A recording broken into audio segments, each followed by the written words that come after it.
और एक गाड़ी को कहा था, वो उन्होंने अभी तक नहीं भिजवाए। माँ जी मैंने कहा तो था, पिताजी के पास इतने सारे पैसे नहीं है, वो कहाँ से लाएंगे इतने सारे पैसे? पैसे नहीं है तो शादी क्यों की? उनसे कहो ना, वो तुम्हारा सुंदर सा मकान है ना, उसे गिरवी रख कर हमारा पैसा हमें भिजवा दे। माँ जी मकान गिरवी रखकर तो उन्होंने मेरी शादी की है, अब इतने सारे पैसे कहाँ से लेके आएंगे वो? मैं ये बात कर रही हूँ माँ, अभी तक नहीं दिया उन्होंने। क्या तुम्हें पता नहीं है? तुम्हें इतना भी याद नहीं रहता है? उस तुम्हारी बीवी को भी कुछ पता नहीं है? तू चिंता मत कर। कैसी बात कर रही है? क्या तुम्हें इतना भी याद नहीं रहता है? मैंने कहा था ना तुम्हारे बाप से वो दहेज के पैसों के बारे में बात करनी है। माँ जी मैंने कहा तो था, पिताजी के पास इतने सारे पैसे नहीं है, वो कहाँ से लाएंगे इतने सारे पैसे? अगर तेरे बाप की औकात नहीं है तो निकल जा मेरे घर से, मुझे भी यहाँ तेरी कोई जरूरत नहीं है। भगवान के लिए ऐसा मत कीजिए माँ जी, मैं ये घर छोड़कर कहाँ जाऊंगी? अब ये नाटक करना बंद करो, मैंने कहा ना निकल जाओ हमारे घर से। भगवान के लिए ऐसा मत कीजिए माँ जी, मैं ये घर छोड़कर कहाँ जाऊंगी? मेरा दूसरा कोई ठिकाना भी नहीं है। तू ऐसे नहीं मानेगी विनोद। हाँ माँ, जरा यहाँ ना बेटा, देख तेरी बीवी मुझसे कैसे कैंची की तरह जबान लड़ा रही है। तुम्हारी हिम्मत कैसे हुई मेरी माँ से जबान लड़ाने की, गवार कहीं की? पर मैंने माँ जी से जुबान नहीं लड़ाई। क्या मेरी माँ झूठ बोल रही है? हाँ झूठ बोल रही है, मैंने माँ जी के साथ ऐसा कुछ नहीं किया। तुम कल की आई और मेरी माँ को मैं झूठ बोल तो निकल जाओ मेरे घर से। भगवान के लिए ऐसा मत कीजिए, मुझे घर से मत निकालिए। अगर तुम इस घर में रहना चाहते हो, तेरे बाप को बोल मुझे दहेज के पैसे दे। मेरे पिताजी के पास इतने सारे पैसे नहीं है, हम लोग गरीब है, कहाँ से लेंगे इतने सारे पैसे? मुझे कुछ भी नहीं पता कहाँ से लेगा पैसे, चाहे तुम भी को तेरा बाप भी को, मुझे पैसों से मतलब है। मैं ये घर छोड़कर कहाँ जाऊंगी? बाहर में जाओ, मुझे तेरी कोई जरूरत नहीं है, निकल जाओ मेरे घर से।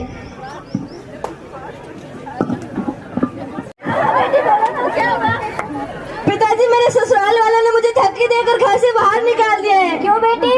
पिताजी वो कहते हैं कि जब तक मैं दहेज के पैसे लेकर नहीं आऊंगी वो मुझे घर में नहीं घुसने देंगे। तो बेटी हमारा घर तो पहले से गिरवी रखा हुआ ही है, हम घर बेचकर तुम्हारे लिए दहेज लेकर आ जाएंगे। नहीं पिताजी, आप घर मत बेचिए, आपको घर बेचने की कोई जरूरत नहीं है, अब उस घर में मैं वापस कभी नहीं जाऊंगी। नहीं बेटा, यूँ कौन नहीं हुआ, समाज अलग कहीं गई कि मोटी वाली बेटी घर बैठी पर नहीं पहुँची। पिताजी आपको उस समाज की पड़ी है जिस समाज ने हमें आज तक कुछ नहीं दिया सिवाय तिरस्कार के। नहीं बेटी, तो आपको जाना तो पड़ेगा। नहीं पिताजी, मैं उस घर में वापस नहीं जाऊंगी। नहीं बेटी, मैं 2 दिन रहूँ, मैं कहीं भी जा सकूँ, मारो की भरोसा को नहीं है, तुम जाओ पड़। पिताजी उस घर में मेरे साथ बुरी तरह से व्यवहार होता है, रोज मेरे साथ उत्पीड़न किया जाता है, मैं उस घर में नहीं जाऊंगी वापस। नहीं बेटा, समाज भिड़ा कर न पाना अतई है, पूरी सही कह रहा हूं, थारे कुणी के को नहीं कहवे। नहीं पिताजी, मैं उस घर में वापस नहीं जाऊंगी, अगर आप उस मुझे घर में वापस भेजोगे तो मेरा मरा हुआ मुंह देखोगे। नहीं बेटा, ऐसे नहीं बोला करते, तुम यहीं रह लो, ये घर तुम्हारा ही है। ठीक है पिताजी। आपको बेटा, तुझे पता है हमारे बगल में एक लाला जी की लड़की रहती है, बीए पास है, खूब सारे पैसे वाले हैं, तुम उस लड़की से शादी करके घर ले आओ, बहुत सारा दहेज देंगे, गाड़ी, पैसे, चैन, अंगूठी सब कुछ देंगे। जरूर माँ, मैं उस लड़की से ही शादी करूंगी। इस गरीब के बाप ने मुझे कुछ, गरीब की बेटी ने मुझे कुछ नहीं दिया माँ, मैं उससे ही शादी करूंगा। अब जल्दी से जाओ और मेरी बहू को घर ले आओ। ठीक है माँ।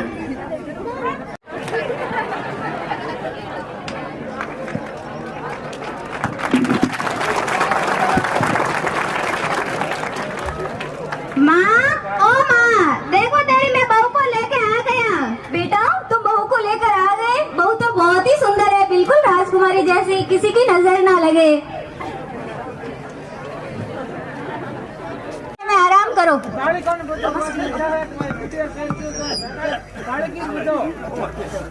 माँ जी, ओ माँ जी। बेटा मुझे तो नाम ही नहीं पता है। अरे माँ जी, आपको ये भी नहीं पता, मेरे पापा ने दहेज में फ्रीज दिया है, उसी में रखा होगा, जाइए ले आइए। ठीक है बेटा, लाती हूँ।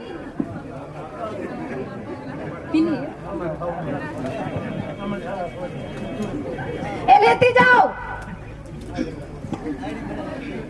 झाड़ू कीजिएगा, झाड़ू।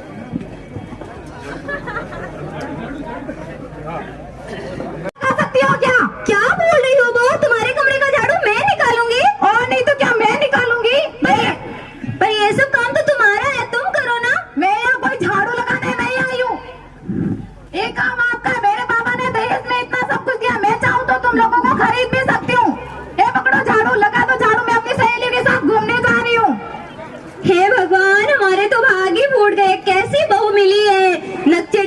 पूरा दिन हुकुम चलाती रहती है, कभी कहती है ये करो, ये लाओ, वो लाओ, परेशान करके रखा है। और ये विनोद भी पता नहीं कहाँ है। माँ, आप झाड़ू निकाल रही हो, पल्ला कहाँ गई? क्या बताऊं बेटा, उस तुम्हारी नालायक बीवी के नखरे। अभी अपनी सहेलियों के साथ घूमने गई है बगीचे में। ओ पल्ला, कहाँ मर गई है तू? अरे क्यों चिल्ला रहे हो? तुम्हें शर्म नहीं आ रही है? मेरी माँ झाड़ू निकाल रही है। ओए होए, तो तू लगा दे, तेरी माँ कोई राजकुमारी नहीं है जो झाड़ू नहीं लगाएगी। मैं तुम्हें किस लिए लेके आया हूँ? मैं यहाँ कोई झाड़ू लगाने नहीं आई हूँ। मेरे पापा ने दहेज में इतना सब कुछ दिया, मैं चाहूँ तो तुम लोगों को खरीद भी सकती हूँ। आए बड़े मुझे झाड़ू लगाने वाले कहने, हटो मेरे रास्ते से, मैं अपनी सहेलियों के साथ मूवी देखने जा रही हूँ। आप ऐसा कुछ भी ना करे जीवन में। माँ, ये सभी तेरा ही कारण है, तुझे ही दहेज का लालच हुआ था। मुझसे गलती हो गई थी बेटा, मैंने दहेज के लालच में आके तेरी पहली बीवी के साथ बहुत बुरा किया। अब तू जा समधी जी से और तेरी पहली पत्नी से माफी मांग कर मेरी पहली वाली बहू को वापस घर ले आ। ठीक है माँ।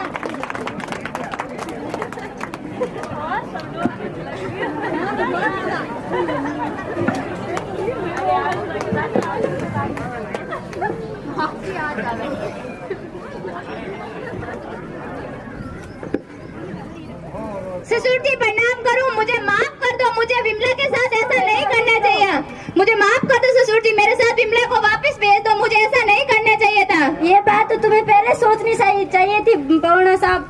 मेरी मत्ती मारी गई थी, मैं दहेज में आ गई थी, इसलिए मुझे माफ कर दो। मेरे लालच की वजह से मैंने उसे छोड़ दिया, मुझे माफ कर दो। एक बार बेटा, हमें थे तो बात भी दिन रात की एक होने हमें एक बार माफ कर दो। मेरी पहली गलती समझ माफ कर दो। मैं आगे से दिन घड़ी खुश रखू। हमें कहीं कहता हूँ, पहले सोच लो चाहिए तो नहीं थाने। एक बार माफ कर दो, मैं तोरा भीख मांगू, तोरा पैर झेलूं, एक बार माफ कर दो। ठीक है बेटा, खड़ा हो थे, खुद ही जार पूछ लो बाप। रुक्मणी कहीं बोले, मैं की को नहीं कर सकता। बिया बीबी राजी तो कहीं कर सकते हो काजी। आप जाओ और रुक्मणी से पूछो, रुक्मणी राजी तो मैं भी राजी।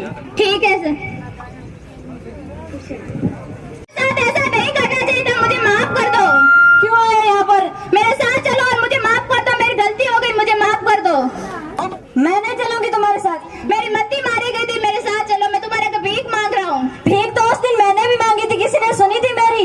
नहीं, अब मुझे माफ कर दो। एक बार मेरा विश्वास करो, आगे से मैं तेरे साथ कोई भी गलत व्यवहार नहीं करूंगा। मैं भी उस दिन सबके सामने गिड़गिड़ाई थी, मैंने भी सबसे माफी मांगी थी, किसी ने मेरी नहीं सुनी। तो आज मैं क्यों किसी की सुनूं?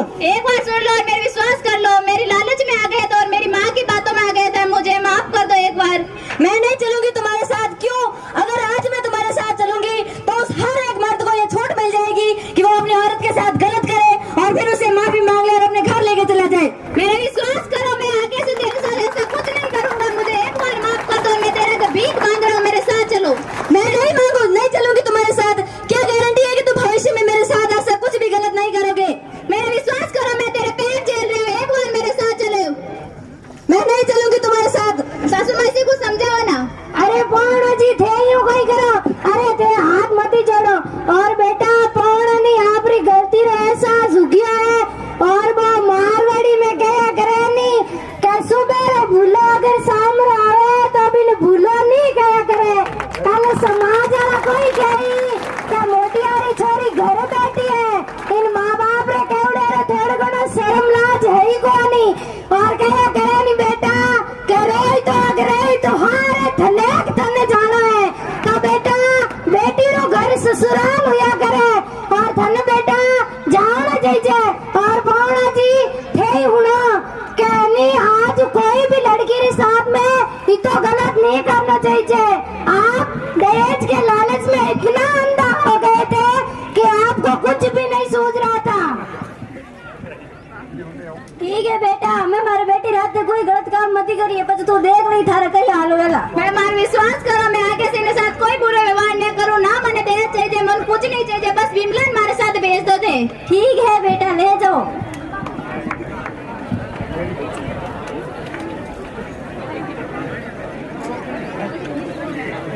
जगह जगदीश। माँ, ओ माँ, देखो मैं तेरे बहू ने वापस ले लाएगो। तुम आ गए बेटा।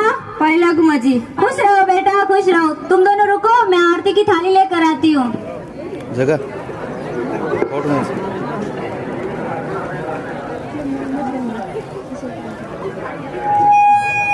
ना जो